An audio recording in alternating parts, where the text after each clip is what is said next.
കൂടെ രചന ആൻവി, അവതരണം ഷാഹുൽ മലയിൽ, എഡിറ്റിംഗ് ഷെരീജ് പൂനൂർ. നീ നീ എൻ്റെ ആരാണ്? അവന്റെ നെഞ്ചിലേക്ക് ചുരുണ്ടുകൂടിയിരിക്കുന്നവളുടെ ചോദ്യം കേട്ട് അവന്റെ മിഴികൾ നിറഞ്ഞു. ഞാൻ ഞാൻ അനന്തു, നിന്റെ ഭർത്താവാ. നമ്മുടെ വിവാഹം കഴിഞ്ഞിട്ട് 1 വർഷം കഴിഞ്ഞു. അവൻ സ്നേഹത്തോടെ അവളുടെ നെറുകയിൽ തലോടി. നനവാർന്ന അവളുടെ മിഴികൾ അവനെ ഉറ്റുനോക്കി. അനന്തു? അവളുടെ ചുണ്ടുകൾ മന്ത്രിച്ചു. മറന്നുപോകുന്നു. ആ സ്വരത്തിൽ നിസ്സായത നിറഞ്ഞെന്ന് അവൻ ശ്രദ്ധിച്ചു. അനന്തു അവൾ ഒന്നുകൂടെ അവനിലേക്ക് അടുപ്പിച്ചു. നെറുകയിലെ സിന്ദൂര ചുവപ്പിലേക്ക് അവൻ ചുണ്ടുകൾ അമർത്തി. ഇറങ്ങാം, ഒരുപാട് നേരമായി. അവൻ പതിഞ്ഞ ശബ്ദത്തിൽ ചോദിച്ചു. അവളൊന്ന് തലയാട്ടി. ചാരു, റൂമിലേക്ക് ചെല്ല്, ഞാൻ ഗേറ്റ് അടിച്ചിട്ട് വരാം. അവളൊന്ന് മൂളിക്കൊണ്ട് അവന്റെ മടിയിൽ നിന്ന് എഴുന്നേറ്റു. വേഗം വരണേ അനന്തു. വാതിക്കൽ നിന്ന് അതും പറഞ്ഞ അവൾ അകത്തേക്ക് കയറി. അവനും തലയാട്ടിക്കൊണ്ട് മുറ്റത്തേക്ക് ഇറങ്ങി. നിലാവുള്ള രാത്രി. നേരം 11 കഴിഞ്ഞു. വീടിന്റെ ഗേറ്റ് അടച്ചു.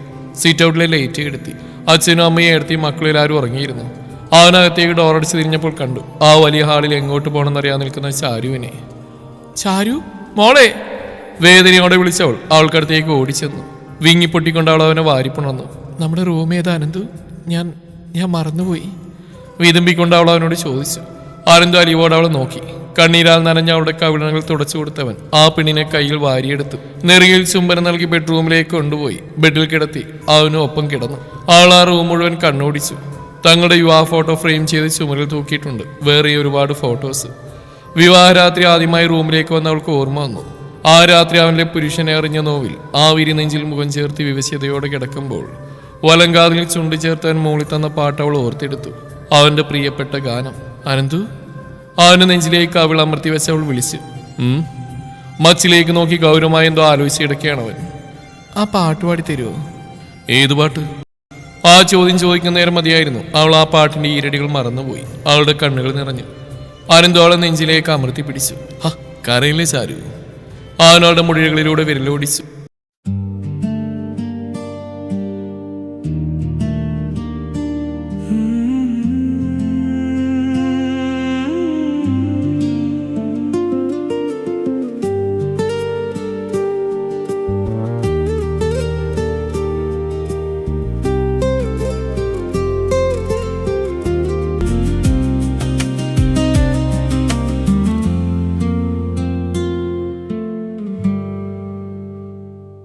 അവന്റെ ചുണ്ടിനിടയിൽ പാട്ടിന്റെ ഈരടികൾ വന്ന് നിന്നു. ചാരുവിനെ ചുറ്റിപ്പിടിച്ചുകൊണ്ട് കണ്ണുകൾ അടച്ചു. അനന്തുവിന് ഉറങ്ങാൻ കഴിഞ്ഞില്ല.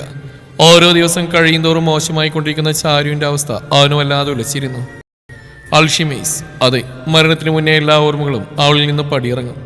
ഇനിയുള്ള കാലം ഓർമ്മകളില്ലാതെ എല്ലാതും മറന്ന്. അവളെ കൊണ്ടാവുമോ? തന്നെ പോലും അവൾ മറന്നുപോകുന്നു. ഇടയ്ക്ക് സ്വന്തം പേര് പോലും. അവന്റെ കണ്ണുകളിൽ നിന്ന് കണ്ണുനീർ ഒലിച്ചിറങ്ങി തലയിണയെ നനച്ചു. വിവാഹത്തെക്കുറിച്ച് ഒട്ടും ചിന്തിക്കാത്ത ടൈമിലാണ് അനന്തുവിന് ചാരുവിന്റെ ആലോചന വന്നത്. സിംഗിൾ ലൈഫ് ഒരുപാട് അടിച്ചു പൊളിക്കാൻ പറ്റിയില്ല. അപ്പോഴേക്കും അമ്മയുടെ കണ്ണീരിൽ വീണു. പെണ്ണുകാളിലെ എൻഗേജ്മെന്റ് എല്ലാം പെട്ടെന്നായിരുന്നു. കല്യാണത്തിന് 5 മാസം സമയം കിട്ടിയപ്പോൾ ആ നിമിഷങ്ങൾ ഇരുവരും പ്രണയത്തിലായി. സ്വന്തം എന്ന് ഉറപ്പിച്ചുകൊണ്ട് ഓരോ നിമിഷവും പ്രണയിച്ചു. ഒരു വായാടി പെണ്ണാണ് ചാരു. ആ വായാടിത്തരം തന്നെയാണ് അനന്തുവിനെ അവളിലേക്ക് അടുപ്പിച്ചത്. അമ്മയും ഒരു അനിയനും മാത്രമായിരുന്നു ചാരുവിനുള്ളത്. അമ്മ അടുത്തു മരിച്ചു. ഏറെ വൈകാതെ കല്യാണം കഴിഞ്ഞു. പ്രണയവും കളിയും ചിരിയും നിറഞ്ഞിരുന്ന നാളുകൾ. ഒരിക്കൽ ഷോപ്പിൽ ഡ്രസ്സ് എടുക്കാൻ കയറിയപ്പോൾ തന്റെ ഫേവറേറ്റ് കളർ ഏതാണെന്ന് ഓർക്കാൻ കഴിയാതെ അവൾ നിന്നപ്പോൾ അവൻ അവളെ കളിയാക്കി. പിന്നീടും കുഞ്ഞു കുഞ്ഞു മറവികൾ. ഒരിക്കൽ അടുക്കളയിൽ നിന്ന് ശബ്ദം കേട്ട് അനന്ത് വന്നു നോക്കുമ്പോൾ കണ്ടത് ചാരുവിനെ ശകാരിക്കുന്ന അമ്മയാണ്. കാര്യം ചോദിച്ചപ്പോൾ പറഞ്ഞു, ഏട്ടന്റെ 1 വയസ്സുള്ള അനുമോൾക്ക് ഫീഡിംഗ് ബോട്ടിലിന് പകരം ചായ നിറച്ചു എന്ന്. തല താഴ്ത്തി ഇന്ന് കരയുന്ന അവളെ ചേർത്ത് പിടിച്ചു. എന്തുപറ്റി ചാരു? അനുമോൾക്ക് എന്തിനാ ചായ കൊടുത്ത്? നിനക്കറിയില്ലേ മോളെ? ഞാൻ മറന്നുപോയി അനന്തു. നിസ്സായതയോടെ ആൾ അവരെ നോക്കി പറഞ്ഞു. ഓ പിന്നെ, ഈ ചെറിയ കാര്യങ്ങൾ മറന്നുപോവേ. സ്വഭാവത്തുള്ള ആരായാലും ഇങ്ങനെ ചെയ്യില്ല. ഏർത്തിയുടെ മുഖം കനപ്പിച്ചുള്ള സംസാരം കേട്ട് അവൻ അവരെ ഒന്ന് തുറിച്ചു നോക്കി. ചാരുവിനെയും കൊണ്ട് റൂമിലേക്ക് പോയി. ചെറിയ മറവികൾ പിന്നെ കൂടി വന്നു. ഇടയ്ക്ക് അനന്തുവിനെ കണ്ട് ആരാണെന്ന് അവൾ ചോദിച്ചപ്പോൾ ഒരു നിമിഷം അവൻ തറഞ്ഞു പോയി. സംശയം തോന്നി ഡോക്ടറെ കൺസൾട്ട് ചെയ്തു. ചാരുവിന്റെ ബ്രെയിൻ സെൽ കണക്ഷനുകളും കോശങ്ങളും ദിനംപ്രതി സ്വയം നശിക്കുകയും മരിക്കുകയും ഒടുവിൽ മെമ്മറിയും മറ്റു പ്രധാന മാനസിക പ്രവർത്തനങ്ങളും നശിപ്പിക്കുകയും ചെയ്യും. ഈ ചെറിയ പ്രായത്തിൽ ഇങ്ങനെ രോഗം പിടിപെടുന്നതിന് വളരെ കുറവാണ്. ഡോക്ടറുടെ വാക്കുകൾ നെഞ്ചിലൊരു കല്ലെടുത്ത് വെച്ച പോലെ അവന്റെ ഹൃദയഭിത്തിയിൽ വന്നിരുന്നു. ഒരു പൊട്ടിക്കരച്ചിലോടെ ചാരു ഡോക്ടറുടെ റൂമിൽ നിന്നിറങ്ങി ഓടുമ്പോൾ പിന്നാലെ ചെന്ന് അവളെ ചേർത്ത് പിടിക്കാൻ പോലും അവന്റെ കൈകൾക്ക് ബലമുണ്ടായിരുന്നില്ല. അത്രമേൽ അവൾ തളർന്നു പോയിരുന്നു. എനിക്കിനി ഒന്നും ഓർക്കാനേ കഴിയില്ല അനന്ത്. ഞാനെല്ലാം മറക്കുമോ? അവന്റെ നെഞ്ചോട് ചേർന്ന് വിതമ്പിക്കൊണ്ട് അവൾ ചോദിച്ചപ്പോൾ അവളുടെ പുരികക്കുടികൾക്കിടയിൽ അവൻ അമർത്തി ചുംബിച്ചു. നിന്നെ ഞാൻ മറക്കുവാനെന്തു? ചങ്ക് പൊട്ടുന്ന വേദനയോട് അവൾ കരഞ്ഞുകൊണ്ട് ചോദിച്ചത് ഇന്നും അവന്റെ കാതുകളിൽ മുഴങ്ങി കേൾക്കുന്നുണ്ട്. അനന്തു ചെരിഞ്ഞിടന്ന് ചാരുവിന്റെ നെറുകയിൽ അമർത്തി മുത്തി അവളുടെ മുഖ ഹൃദയത്തോട് ചേർത്ത് വെച്ച് കണ്ണടച്ചു. അസുഖമാണ് ഈ റൂമിനകത്ത് കിടക്കണം, അല്ലാതെ മറ്റുള്ളവരെ ബുദ്ധിമുട്ടിക്കാൻ ഇങ്ങനെ ഇറങ്ങി നടക്കരുത്. രാവിലെ അവൻ കണ്ണുറന്നതിന്റെ അമ്മയുടെ സംസാരം കേട്ടാണ്. അനന്ത് ഉറക്കത്തിന്റെ ആലസ്യം വിട്ടുമാറാതെ ബെഡിൽ കൈകൊണ്ട് പരതി. നാശം, ഇവിടെ നാം വൃത്തികേടാക്കി. അമ്മയുടെ ശബ്ദം ഉയർന്നു കേട്ടു. അവൻ ചാടി എണീറ്റു. അനന്തു ഡാ! അമ്മ വിളിക്കുന്ന കേട്ട് അനന്ത് മുണ്ടുമടക്കുത്തി ഉമ്മറത്തേക്ക് ചെന്നു. എന്താ അമ്മേ?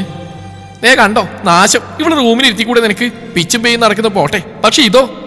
ആ ഒരു ദേഷ്യത്തോടെ ചോദിച്ചുകൊണ്ട് സൈഡിലേക്ക് ചൂണ്ടി. തലതാഴ്ത്തി ചുമരിനോട് ചേർന്ന് തേങ്ങുന്ന ചാരുവിനെ കണ്ടവൻ അവൾക്കടുത്തേക്ക് നടന്നു. അവൾ നിൽക്കുന്നിടത്ത് വെള്ളം കണ്ടവനും നിന്നു. കൊച്ചു കുട്ടികളെ പോലെ മൂത്രയിച്ച് അച്ഛന് ഏട്ടനോട് ഉണ്ടായി, നീ എന്താ ഇനി? ഏടത്തി അറപ്പോടെ മുഖം തിരിച്ചു. ആനന്ദു ആ കേട്ട ഭാഗം നടിച്ചില്ല. അവൻ വേദനയോടെ ചാരുവിനടുത്തേക്ക് നടന്നു. ആൾ അവന്റെ മുഖത്തേക്ക് നോക്കുന്നേ ഇല്ല. മറ്റൊന്നും ചിന്തിക്കാതെ അവളുടെ നെറ്റിലൊരു ഉമ്മ കൊടുത്തു. സാറില്ല, പോട്ടെ. അതും പറഞ്ഞ് അവൾ വാരിയെടുത്ത് റൂമിലേക്ക് കൊണ്ടുപോയി. ഡോറടച്ച് ലോക്ക് ചെയ്തു. ഒരു പാവണയ്ക്ക് നിന്ന് അവളുടെ ഡ്രസ്സ് മാറ്റി കുളിപ്പിച്ചു കൊടുത്തു. നീ എന്താ അനന്തു ഈ ചെയ്യുന്നേ? ഉമ്മറം കഴുകുന്ന അനന്തുവിനെ കണ്ട അമ്മ ചോദിച്ചു. അനന്തുവിനും ചിരിച്ചു. അമ്മയ്ക്ക് നടുവേദനയല്ലേ, ഏടത്തി കറപ്പ്. രണ്ടുപേരും കൈ കഴിഞ്ഞാൽ പിന്നെ എന്ത് ചെയ്യാനാ? എന്റെ ഭാര്യ വൃത്തികേടാക്കിയില്ലേ, ഞാൻ തന്നെ വൃത്തിയായിക്കോളാം. അതും പറഞ്ഞാൽ അവന്റെ ജോലി തുടർന്നു. തുടച്ചു കഴിഞ്ഞ് ഹാളിലേക്ക് ചെല്ലുമ്പോൾ പതിവില്ലാതെ അച്ഛനും അമ്മയും ഏടത്തിയും ഹാളിലിരിപ്പുണ്ട്. അനന്തുവിന്റെ ഏട്ടനും ജോലി കുറച്ച് അകലെയാണ്. അതുകൊണ്ട് തന്നെ 2 ദിവസം കൂടുമ്പോഴേ നാട്ടിൽ വരും. അനന്തു ആരും നോക്കിയൊന്ന് ചിരിച്ചുകൊണ്ട് റൂമിലേക്ക് പോകാൻ നിൽക്കവേ, അനന്തു! അച്ഛന്റെ കനത്ത ശബ്ദം അവന്റെ കാലുകളെ പിടിച്ചു നിർത്തി. അവൻ അദ്ദേഹത്തിന് നേരെ തിരിഞ്ഞു നോക്കി. എന്താ നിന്റെ പ്ലാന്? എന്ത് പ്ലാന്? അവൻ നെറ്റി വിളിച്ചു. ഇന്നിവിടെ നടന്നോക്കെ നിന്റെ അമ്മ പറഞ്ഞു. എന്തു പറഞ്ഞു? അതിന് മാത്രം എന്ത് നടന്നെന്നാ? അവൻ പറഞ്ഞുകൊണ്ട് അമ്മയെ എടുത്തിയെന്ന് തുറച്ചു നോക്കി. നീ നോക്കി പേടിപ്പിക്കേണ്ട അനന്തു. ആ പെണ്ണിനെ തലയിൽ വെച്ച് നടക്കാനാണ് നിന്റെ ഉദ്ദേശം? അസുഖമുള്ള പെണ്ണിനെ എൻ്റെ മോനെ തലയിൽ കെട്ടിവെച്ച് അവളുടെ വീട്ടുകാരെ പറഞ്ഞാൽ മതിയല്ലോ. ഇന്ന് നീ അവിടെ തുടക്കം കണ്ടപ്പോൾ എന്നെ നെഞ്ചി ഇളങ്ങി. അമ്മയുടെ നിറഞ്ഞ കണ്ണുകൾ കണ്ടാവൻ പുഞ്ചിരിച്ചു. എന്നിട്ട് എന്തേ അമ്മേ എൻ്റെ കയ്യിൽ നിന്ന് വാങ്ങിയത് തുടക്കാഞ്ഞേ? അവന്റെ ചോദ്യത്തിന് മുമ്പിൽ അവരൊന്നും മിണ്ടാ നിന്നു. മോനെ, അവളുടെ കൂടെ ജീവിച്ച് നിന്റെ ജീവിതം പാഴാക്കണോ നീ? അച്ഛന്റെ ചോദ്യം കേട്ടവൻ അദ്ദേഹത്തിന് നേരെ തിരിഞ്ഞു. അച്ഛൻ എന്താ പറഞ്ഞു വരുന്നത്? വേറൊന്നുമല്ല, നീ ചാരുവിനെ ഉപേക്ഷിച്ചേക്ക്. ഈ രോഗത്തിനെ കുറിച്ച് നിനക്ക് അറിയാഞ്ഞിട്ടാ നീ അവളെ കൊണ്ട് ബുദ്ധിമുട്ടും. ഇപ്പൊ തന്നെ കണ്ടില്ലേ മൂത്രമൊഴിച്ച്. എത്ര നാൾ ജോലിക്ക് പോവാ നീ അവളെ നോക്കും? എന്റെ ഭാര്യയല്ലേ, ഞാൻ നോക്കിക്കോളാം. അതിനുവേണ്ടി ആരുടെ കാൽക്കിലേക്ക് ഞാൻ വരില്ല. ആരെന്തിന്റെ ശബ്ദം ഉയർന്നു. ഇപ്പൊ എല്ലാവർക്കും അവള് ശല്യം. അമ്മ തന്നെ കണ്ടെത്തിയെന്നല്ലേ എനിക്ക് അവളെ. അവള് ജോലിക്ക് പോയിക്കൊണ്ടിരുന്നപ്പോ പുന്നാരിച്ചുകൊണ്ട് നടന്നിരുന്നല്ലോ. പക്ഷെ ഇപ്പൊ അവള് വേണ്ട. കൊള്ളാം. ആനന്ദ് പുച്ഛത്തോടെ പറഞ്ഞുകൊണ്ട് റൂമിലേക്ക് പോകാനൊരുങ്ങി. ചാരുവിനോട് നിർത്താൻ എനിക്ക് ബുദ്ധിമുട്ടുണ്ട് ആനന്ദ്. നീയാണ് ഈ ജോലിക്കും പോകാതെ ഭാര്യ നോക്കി വീട്ടിലിരിപ്പാ. നന്ദന വീട് നോക്കുന്നത് അറിയാലോ നിനക്ക്. അമ്മ മുഷിച്ചിലോടെയാണെങ്കിൽ അക്കാര്യം പറഞ്ഞു. ശരിയാണ്, ഏട്ടന്റെ വീടാണ്. അനന്തുവിന്റെ കണ്ണുകൾ നിറഞ്ഞു. അവനൊന്നും മിണ്ടാതെ റൂമിലേക്ക് പോയി. ബെഡിലിരിക്കുന്ന ചാരുവിന്റെ മുഖഭാഗം കണ്ടപ്പോഴേ മനസ്സിലായി അവളെല്ലാം കേട്ടെന്ന്. ആനന്ദ് ആൾ നോക്കി കണ്ണു ചെമ്മിക്കൊണ്ട് ഷെൽഫിനടുത്തേക്ക് ചെന്നു. പുറകിലൂടെ വന്ന അവനെ ചുറ്റിപ്പിടിച്ചു. അവന്റെ പുറത്ത് കവിളമർത്തി നിന്നു. കണ്ണുനീർ കൊണ്ട് അവന്റെ പുറന്നണഞ്ഞു. ആനന്ദാനം നിന്നേ ഉള്ളൂ. അവര് പറഞ്ഞു ശരിയാ, എന്നെ ഉപേക്ഷിച്ചേക്ക് അനന്തു. ആൾ കരഞ്ഞുകൊണ്ട് പറഞ്ഞു. ആനന്ദൊന്നും മിണ്ടിയില്ല. അങ്ങനെ തന്നെ നിന്ന് ഷെൽഫിൽ നിന്ന് ഡ്രസ്സ് എടുത്ത് വെക്കാൻ തുടങ്ങി. ഞാൻ അമ്മയുടെ അടുത്ത് നിന്നോളാം. ആൾ വിതുമ്പി. ആ അമ്മ മരിച്ചിട്ട് മാസങ്ങൾ കഴിഞ്ഞെന്ന് പോലും അവൾ ഓർക്കുന്നില്ല. എന്താണെന്ത് ചെയ്യുന്നേ? ആൾ കണ്ണുടച്ചുകൊണ്ട് ചോദിച്ചു. നമ്മൾ വീട് മാറുന്നു, നീ പോയി ഡ്രസ്സ് മാറ്. ആളുടെ മുഖത്തേക്ക് നോക്കാൻ പറഞ്ഞു. എനിക്ക് വേണ്ടിയാണ് ആനന്ദു വീട് മാറുന്നേ? ആളുടെ ശബ്ദമിടറി. അവൻ തിരിഞ്ഞവളുടെ മുഖം കയ്യിലെടുത്തു. നമുക്ക് വേണ്ടി. ചെറുചിരിയോടെ പറഞ്ഞുകൊണ്ടാണ് അവളുടെ കണ്ണുകൾ തുടച്ചു കൊടുത്തു. കവിളിലൊരു ഉമ്മ കൊടുത്തു. വീട്ടിൽ നിന്നിറങ്ങുമ്പോൾ ഒരു വാക്കുകൊണ്ട് പോലും അമ്മയും അച്ഛനെ എതിർത്തില്ലെന്ന് അവനെ സങ്കടപ്പെടുത്തി. മൂത്തമാന്റെ ചെലവിൽ കഴിയുമ്പോൾ അവൻ പറഞ്ഞല്ലേ അനുസരിക്കേണ്ടത്. ആനന്ദു ചാരുവിനെ ചേർത്ത് പിടിച്ച് ആ വീടിന്റെ പടിയിറങ്ങി. വലിയ സൗകര്യങ്ങളൊന്നുമില്ല, നീ പെട്ടെന്ന് പറഞ്ഞപ്പോൾ ഇതേ സംഘടിപ്പിക്കാൻ പറ്റുള്ളൂ. ഇത് മതിയടാ, താങ്ക്സ്. ആനന്ദ് വീടിനകം ഒന്ന് കണ്ണോടിച്ചുകൊണ്ട് സുഹൃത്തിനെ കെട്ടിപ്പിടിച്ചു. വാടക നമുക്ക് അഡ്ജസ്റ്റ് ചെയ്യാം. അത് ഞാൻ ഏറ്റു. എനിക്കറിയാവുന്ന ആളാ ഹൗസ് ഓണർ. ആനന്ദു ആശ്വാസത്തോടെ തലയാട്ടി. അവൻ പോയതിനു ശേഷം ആനന്ദ് വാതിലടച്ചു. 2 മുറിയും ഹാളും അടുക്കളയുമുള്ള ഒരു കുഞ്ഞു വീടാണ്. ഒരു വലിയ റൂമും മറ്റൊന്ന് ചെറുതും. 2 പേർക്ക് സുഖമായിട്ട് താമസിക്കാൻ ഇത് തന്നെ ധാരാളം. ബെഡ്റൂമിലെ ജാലകത്തിനടുത്ത് പുറത്തേക്ക് നോക്കിയിരിക്കുകയായിരുന്നു ചാരു. ആനന്ദ് ചിരിയോടെ അവളെ ചേർത്ത് പിടിച്ച് കഴുത്തിൽ മുഖം ചേർത്ത് നിന്നു. ചാരു, അവളൊന്ന് മൂളി. എന്നൊന്നും മിണ്ടാത്ത. നമ്മളെന്തിനാ ആനന്ദ് വീട് മാറിയത്? ആ ചോദ്യത്തിൽ നിന്ന് അവന് മനസ്സിലായി. അവൾ കഴിഞ്ഞ കാര്യങ്ങൾ മറന്നിന്ന്. മാറണം തോന്നി, നമ്മൾ മാത്രം മതിയെന്ന് തോന്നി. കണ്ണുകൾ ഇറുക്കിയടച്ചാൻ അവളുടെ കഴുത്തിലേക്ക് മുഖം പൊഴുത്തി. പിറ്റേന്ന് രാവിലെ എണീക്കുമ്പോൾ ചാരുവിനെ അടുത്തേണ്ടില്ല. അവൻ ചാടി എണീറ്റ് ഹാളിലേക്ക് ഓടി. കിച്ചണിൽ നിന്ന് പാത്രങ്ങളുടെ ശബ്ദം കേട്ട് അങ്ങോട്ട് ചെന്ന് നോക്കി. ആ ആനന്ദ് എണീറ്റോ? കുറച്ചു നേരം കൂടി കിടക്കായിരുന്നില്ലേ? സ്റ്റൗവിൽ കറിയോ മറ്റോ ഇളക്കിക്കൊണ്ട് അവൾ അവനെ നോക്കി പറഞ്ഞു. ഞാൻ സഹായിക്കായിരുന്നില്ല ചാരു. അവൻ ആൾക്കടുത്ത് ചെന്ന് പുറകിലൂടെ ചെന്ന് കെട്ടിപ്പിടിച്ചു. ഒരു ചായ ഉണ്ടാക്കാൻ കയറിയതാ, അപ്പൊ ഇവനെ ബാക്കി കൂടി ചെയ്യാന്ന് കരുതി. ഇതിപ്പോ കഴിയും, ദോശ ഉണ്ടാക്കി വെച്ചു, ഈ സാമ്പാർ കൂടെ ഉണ്ടാക്കിയാൽ മതി. അവളുടെ കവിളിൽ നിന്ന് മുത്തി ആനന്ദ് ബാത്റൂമിലേക്ക് പോയി. ബ്രേക്ക്ഫാസ്റ്റ് കഴിക്കാൻ വേണ്ടി വന്നിരുന്നപ്പോൾ ദോശ ടേബിളിൽ ഇരിപ്പുണ്ട്. ചാരുവിന് വിളമ്പിക്കൊടുത്തു. കറിയോട് ചാരു? അവൻ ചോദിച്ചു. കറി ഞാൻ ഉണ്ടാക്കിയിരുന്നോ? അവൾ സംശയത്തോടെ ചോദിച്ചു. അവൻ ചിരിയോടെ ഇല്ലെന്ന് തലയാട്ടി. എനിക്ക് തോന്നിയതാവും. അവൻ പറഞ്ഞ ദോശ കഴിച്ച് എണീറ്റു. കൈ കഴുകി റൂമിലേക്ക് ചെല്ലുമ്പോൾ അവന്റെ ഫോൺ പിടിച്ചിരിക്കുന്ന ചാരുവിനെ കണ്ട് അവളുടെ കണ്ണുകൾ നിറഞ്ഞിരുന്നു. എന്തുപറ്റി? അവൻ ആൾക്കടുത്തേക്ക് ഓടിച്ചെന്നു. വീട്ടിൽ നിന്ന് ഇറങ്ങിപ്പോന്നാണല്ലോ എന്തോ നമ്മള്, ഞാൻ കാരണം. അവളുടെ കണ്ണുകൾ നിറഞ്ഞു. ആനന്ദ് അവളുടെ കയ്യിലിരിക്കുന്ന ഫോണിലേക്ക് നോക്കി. അമ്മ വിളിച്ചിട്ടുണ്ട്. ചാരുവിനോട് വീണ്ടും പറഞ്ഞുമില്ല. അവനോർത്തു. അവളെ നെഞ്ചിലേക്ക് അടുപ്പിച്ചു. ജോലിക്ക് പോയി തുടങ്ങണം ചാരു, ഞാൻ റെഡിയാവട്ടെ. അവളോട് പതിയെ പറഞ്ഞവൻ എഴുന്നേറ്റു. ആൾ കണ്ണു നിറച്ചുകൊണ്ട് അവനെ നോക്കിയിരുന്നു. ചാരുവിന്റെ അസുഖം അറിഞ്ഞതിന് ശേഷം ജോലിക്ക് പോയിട്ടില്ല, ലീവ് പറഞ്ഞാണ്. ജോലിക്ക് പോകാത്തില്ല ഏട്ടൻ അന്നേ മുഖം കറുപ്പിച്ചാണ്. പിന്നീട് അമ്മയോ എടുത്തി താൻ പോയാൽ ചാരു അല്ലാതെ ഒറ്റപ്പെടും. പല സമയങ്ങളിൽ പല ഓർമ്മകളിൽ അവൾ മുങ്ങിത്താഴും. ആ ഓർമ്മകളിൽ താനും കുടുംബം ഉണ്ടാവില്ല. അവളെ ചേർത്ത് പിടിക്കാൻ തന്റെ വീട്ടുകാർക്കും അറിയില്ല. അതുകൊണ്ടാണ് ലീവ് എടുത്ത് ചാരുവിനൊപ്പം നിന്ന്. ഇനി ഓഫീസിലേക്ക് ചെന്നാൽ MDയുടെ വായിൽ നിന്ന് ഒരുപാട് കേൾക്കും. എന്നാലും സാരമില്ല, തിരിച്ച് അവിടെ തന്നെ ജോലി ചെയ്യണം. വീട്ടിൽ നിന്ന് ഇറങ്ങരുതെന്ന് ചാരുവിനോട് പറഞ്ഞാണ് അവൻ ജോലിക്ക് പോയത്. നിറമില്ലാത്തൊരു ചിരി തന്നവൾ മറുപടി നൽകി. ഓഫീസിൽ നിന്നൊരു സമാധാനം ഉണ്ടായിരുന്നില്ല അനന്തുവിന്. ഇടയ്ക്ക് ഫോൺ വിളിച്ചപ്പോൾ അവളൊന്നും മിണ്ടിയില്ല. വർക്ക് സ്റ്റോപ്പ് ചെയ്യാനുള്ള ബെല്ലൊന്നും മുഴങ്ങാൻ കാത്തിരിക്കുകയായിരുന്നു അവൻ. ജോലി കഴിഞ്ഞ് വീട്ടിലേക്ക് ഓടുകയായിരുന്നു. കോളിംഗ് ബെല്ലടിച്ചിട്ട് അവൾ വാതിൽ തുറന്നില്ല. പിന്നെ കൈയുള്ള കീ ഉപയോഗിച്ച് ഡോറിന് അകത്ത് കയറി. ചാരു! അവൻ വിളിച്ചുകൊണ്ട് ചുറ്റും നോക്കി. റൂമിലേക്ക് ചെന്നപ്പോൾ തങ്ങളുടെ യുവാ ഫോട്ടോയിലേക്ക് നോക്കിയിരിക്കുകയായിരുന്നു അവൾ. ചാരു! അവൻ പതിയെ വിളിച്ചു. കരഞ്ഞു വരുത്ത അവളുടെ കണ്ണുകൾ അവന് നേരെ നീണ്ടു. എന്റെ ഭർത്താവാണോ? അനന്തു നിറകണ്ണുകളോടെ തലയാട്ടി. ഓരോ നിമിഷങ്ങൾ അവൾ മറന്നുപോകുന്നു. ഡോക്ടർ പറഞ്ഞിരുന്നു, മിനിറ്റുകളും സെക്കൻഡുകളും മാത്രമാണ് അവളിൽ ഓർമ്മകൾ പലതും ജീവിച്ച് മരിക്കുന്നത്. മറന്നുപോയി ഞാൻ. അവളുടെ ഏങ്ങളടികൾ ഉയർന്നു. അന്ന് രാത്രി സുഖമായി ഉറങ്ങിക്കിടക്കുന്ന ചാരുവിനെ നോക്കി അവൻ അങ്ങനെ ഇരുന്നു.